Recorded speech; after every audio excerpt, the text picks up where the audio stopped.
Alright, so the agenda for this video is going to be, first we'll look at instruction to install Go on different operating system. I do have Ubuntu running, so I'll talk about few instruction on Ubuntu, and then we're gonna briefly look at basic data types in Go, then var keyword in Go, and how to use constant keyword in Go. Alright, so let's get started.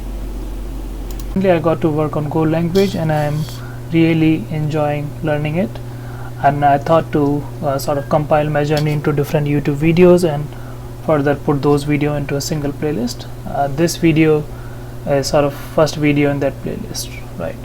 I'm running an Ubuntu machine, and if we go to official Go language website from Google, you'll see there is a different instruction for Windows, Mac OS, Linux, and more. We can follow these instructions and download Go language and then untar that and do the installation process. What I found useful is this particular block from DigitalOcean that gives us all the commands that we can run one by one. So it basically starts from here. I'm gonna slap this article in the description section of this video. So basically we just going to take this we basically going to curl to this location, grab the Go language tar version, and then we're gonna just verify the shasham on that, and then we're gonna untar at user local location on our machine, and then basically just follow this article. There was no hiccup for me, and it'll download a Go version for it. Then just to test or install, we'll gonna create a new directory, and then inside the directory we're gonna do Go mod in it. It's basically like if you have worked in Node, it's like npm init. So we are just creating a module and initializing a module called hello, and then we're gonna create a hello.go file in that module. So let me show how it worked on my machine.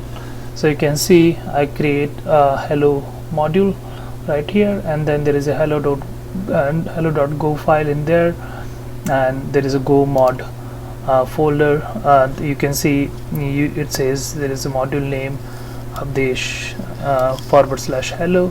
You can give any name you want, right? It really your preference what you want to give it, and then it's saying I'm using Go 119 version, right? So let's get back to the hello.go file, and this is how every Go file going to look like, more or less. This is obviously a very slim version of it. If we have to take a look at that, we first define a package, and just like every other in every other language, we define the package name, and then we define all the imports right here. FMT format is just a package which we could utilize to print something on the screen, right? It has like bunch of functions like print, or I guess is print, println, a lot of print utilities that you could utilize. So we basically are importing that, and then we create a function with func func, and then main, that's a function name, and then we are just saying fmt.println, right? And let me save that, and on the terminal, let me open the terminal, and on the terminal we can simply do, let's see, we have hello.go, so we can do go run hello.go, and you can see it printed hello, right? Let's just change something here. I just changed hello to hello world. Let's run it again, and we see hello world. So this is a very basic example where we sort of created a package, imported a FMT module, and then created a basic function and printed something on the screen. So now from here on we can take a step forward and create different things, and explore other language features. Let's start writing a sample Go program from the beginning. So I've deleted the existing code. So first we create a package name. Every program starts, the control of the program starts with the main function, just like every other language, but in Go you should have a package name main as well, and then we have a function main. So consider we have a very big project written in Go language. That project, the starting point of that is going to be a main function written inside a main package. So doesn't matter how many Go files you have, this is always going to be the starting point, right? So now we have that. Let's print something inside this function so we can actually see what's going on. So we do fmt print ln, and we do hello world. Now let's just import fmt, or I guess it has been imported already by us.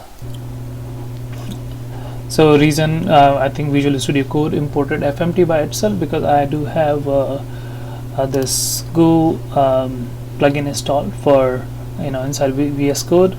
Let's see, I think it's one of the official plugin by Google, so feel free to install this plugin. This is going to install a bunch of things under hood. We just saw it just installed, it just imported the package for us automatically, right? So things like that is very useful when we are creating a large project. We have a coding standard given by the plugins. All right, so let's start. Let's just run this. So I'm gonna open up a terminal right here, and let's see what we have. We have a hello.go which we just written. So in order to run, we're gonna do go run hello.go, and it's just gonna print hello world, right? So that's how the basic structure of program is and how we run it. So now one thing I want to cover in this video is the basic data types, and how to declare var and constant in Go. I think that would be the very basic and initial step, and there are a few interesting thing in Go to do that. So let's start with data types. So in Java and C#, other languages, other mature languages, we do have integer, string, float, double, char, and stuff like that. In Go we have 4 data types, namely integer, string, we do have a float, and then boolean, right? We don't have char, we don't have double, etc. Go is very small size language. We have only basic, not I won't say basic, but we only have things that we need right now in Go. So there are just these 4 data types that we're gonna use inside Go. Let's see how we can utilize that in the program. So for example, I have to create a variable named x, y, or whatever, right, with an integer value. So we can do var x int, right? So that's how we declare a variable in Go. And you would see right now there is a red underline under x, because Go by default you will ask you to use a variable, otherwise it will throw an error, right? So as soon as I use it, I just print the value of x, you'll see the error goes away, right?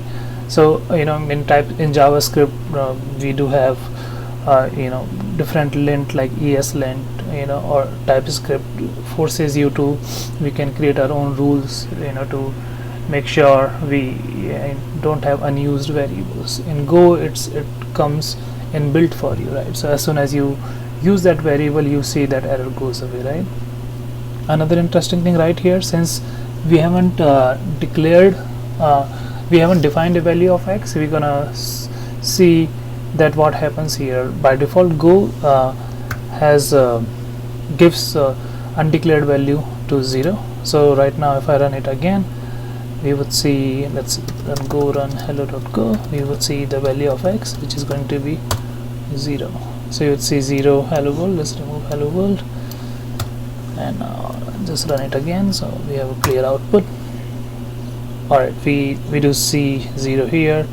Let me just do println so we see output more pretty way. Alright, we see 0, right? Even though we haven't declared any value. So that's sort of a Go way of initializing a value with 0 as soon as we declare it. So that's one way of doing it. Similarly, let's see how can we how can we declare a string. So we can do see var test, and then we do a string in front of it, and then we're gonna use the test, otherwise a compiler won't like it. So again, let's run that. So we do go run hello.go, and string is an empty string. So just like for an integer we have 0, for a string we have an empty string by default, right? So let's take a step further, and let's initialize value of that string. So obviously now we are printing test, and we're gonna see hello instead of empty string. So that's one way of doing it. There are multiple ways we can do it. This is the most sort of verbose way of creating a variable. Let's see another way, right? Let me just delete all of that. Let's see, the second way is let's create var x, and instead of saying it's an int or a string, if I know x is going to be an integer, I can just simply say, I can just simply assign a value to it, and then I can do fmt dot print ln, and then I can print the value of x. So you can see this is another way of doing it, where I'm not explicitly defining the type of it. So I'm gonna save it, and obviously it's gonna print value of x. I'm gonna show it again. We can see x is 10 right here. Alright, so that's the second way of doing it, where we take away the type in front of the variable name, right? Let's see, let's change x to, now let's look at another. What if I have like var x and then var y equals to 20, and then I want to print x and y, right? So this is going to print 10 and 20, right?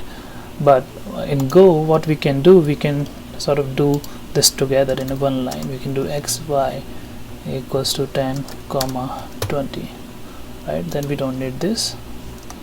I'll take it away, just comment that, and let me just print that out, so we can see 10 and 20, right? So this is sort of a neat way. Instead of having like 5-6 lines for 5-6 variable, we can just have one single line with multiple integers at once, and not just integer. We can sort of mix and match data types. For example, we can have like another variable test here, and that's that can have a string in it, right? And then we can print x, y, and test together, right? So pretty cool, right? Now we have integer and a string all together in one single line. So that makes a very concise piece of code and easier to read. It doesn't make it complicated to read. So I really like this feature. Another way, what we can do, like for example, when you have a lot of variables, you would find this is more of a common pattern, where you create a var, and then you can say I have x an integer, and then I have y as a string, and then you can say I have z as integer again, and then you sort of just use var once, and basically can print x, y, and z. So this is another common pattern you would see a lot in the Go source code. So that's another way of declaring variables, right? Now there is another shorthand format. Let me just close that. Where so right now we can see that we are doing this var inside the function. So basically we normally use var whenever we want to use these variables as a global scope. So if I can basically declare these var outside main, and then I can utilize them inside main. I'm utilizing them right now by printing their values, and similarly I can create another function, let's say function test, and I can still use these values inside the test x, y, z, and obviously we're gonna call the test as well, right? So we're gonna call the test. Alright, and we're gonna just say fmt.print from test, So you can see xyz is outside, and we are using that inside main and also inside test function.